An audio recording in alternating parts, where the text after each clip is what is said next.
Assalamualaikum warahmatullahi wabarakatuh. Salam sehat untuk para pembelajar hebat. Ketemu lagi dengan saya, Bunda Ina Amalia. Pada kesempatan kali ini kita akan membahas tentang proposal skripsi. Sebagaimana kita tahu bahwa skripsi adalah syarat kelulusan bagi seorang mahasiswa. Oke, baik, kita akan bahas tentang proposal skripsi. Sebelumnya, apa itu skripsi? Skripsi adalah karya tulis ilmiah yang disusun berdasarkan hasil penelitian lapangan atau laboratorium yang dilengkapi dengan analisis, baik statistik maupun deskriptif.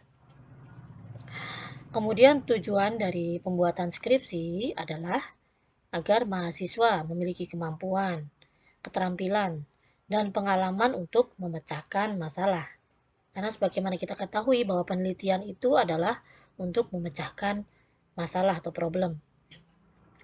Kedua, agar mahasiswa memiliki kemampuan untuk menyusun suatu karya ilmiah berdasarkan metode keilmuan.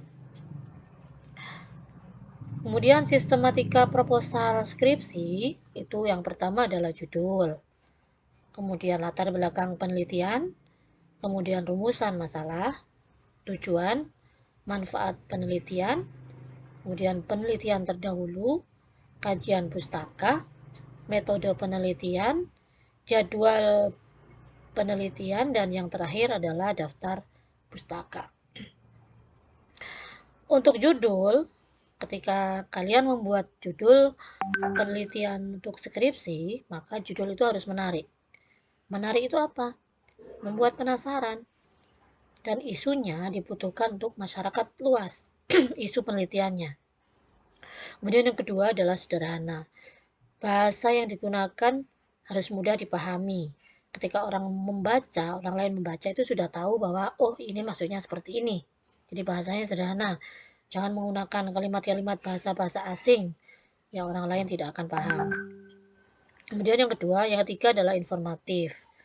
Jadi dari judul itu sudah menginformasikan tujuan dari penelitian itu dilakukan.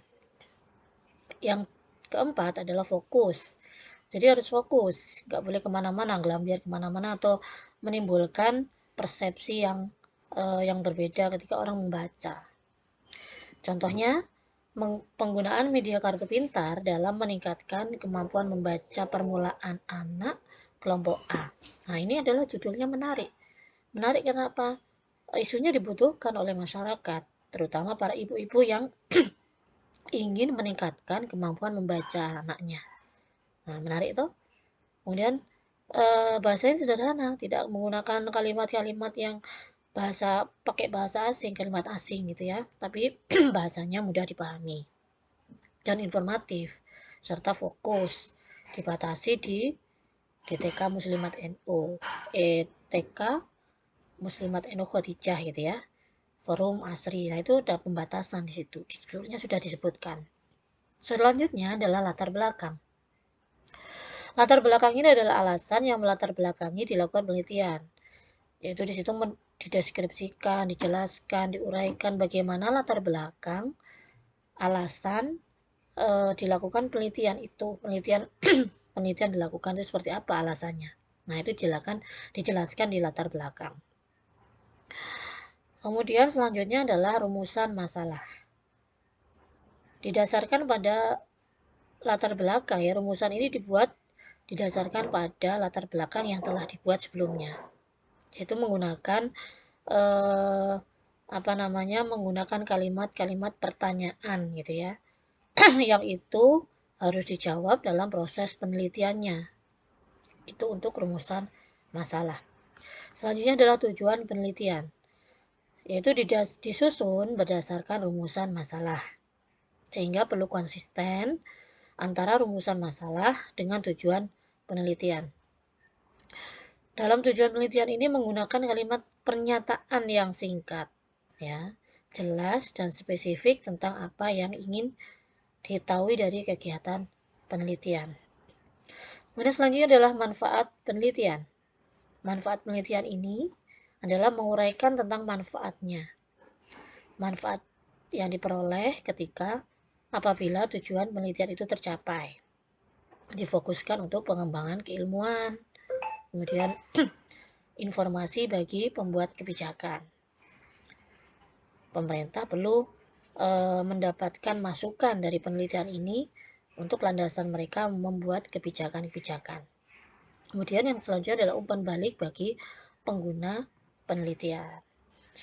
Untuk selanjutnya adalah penelitian terdahulu.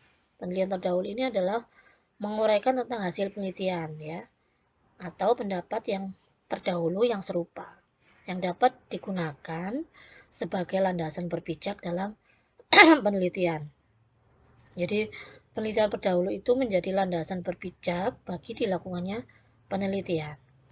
Bisa pengembangannya, kemudian pengembangan teorinya, kemudian menemukan teori yang baru misalkan, tapi ada landasan berpijaknya dari penelitian terdahulu. Kemudian selanjutnya adalah kajian pustaka. Kajian pustaka ini membahas tentang landasan teori yang digunakan dalam penelitian sesuai dengan masalah yang akan diteliti. Kajian pustaka ini membahas tentang teori-teori yang dibutuhkan untuk membatasi penelitian yang digunakan agar teori itu tidak ngelambiar kemana-mana, tapi ada pembatasan yang itu bisa mengakuratkan hasil penelitian. Selanjutnya adalah metode penelitian. Ada beberapa metode yang bisa digunakan dalam penelitian penelitian skripsi. Yang pertama adalah kualitatif, kemudian kuantitatif, PTK, eksperimen, dan R&D.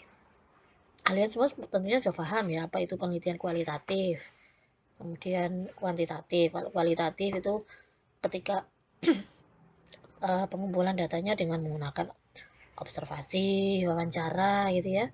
Kemudian kalau kuantitatif pengumpulan datanya dengan angket, kemudian analisisnya dengan statistik. Kemudian PTK juga seperti itu, ada pos dan pra dan pos gitu ya dalam penelitiannya. Eksperimen juga seperti itu. R&D itu penelitian pengembangan, di situ nanti masih ada produknya, produk yang dihasilkan dari penelitian yang dilakukan dengan menggunakan pendekatan atau dengan menggunakan metode R&D. Selanjutnya jadwal penelitian. Jadwal penelitian ini dipakai atau disusun agar penelitian itu lebih terencana gitu ya. Jadi mulai dari waktu persiapannya, kemudian perizinannya, mulai dari kemudian pengambilan datanya, analisis data, dan sampai pada pelaporan hasilnya. Dan dibuat secara bentuk matriks sederhana supaya mudah dipahami. Selanjutnya adalah yang terakhir, daftar pustaka. Daftar pustaka ini kalian bisa mengambil dari buku ilmiah, kemudian jurnal ilmiah, atau situs-situs yang terpercaya. Terpercaya itu artinya situs-situs yang bukan situs yang www.com kayak gitu, bukan, tapi situs yang biasanya menggunakan PDF gitu ya. Nah, kemudian selanjutnya adalah laporan penelitian. Ini bisa dijadikan laporan-laporan penelitian ini bisa menjadi rujukan ya dalam melakukan penelitian atau menjadi daftar pustaka dalam penelitian. Oke, baik, sekian yang bisa kami sampaikan. Mudah-mudahan bermanfaat.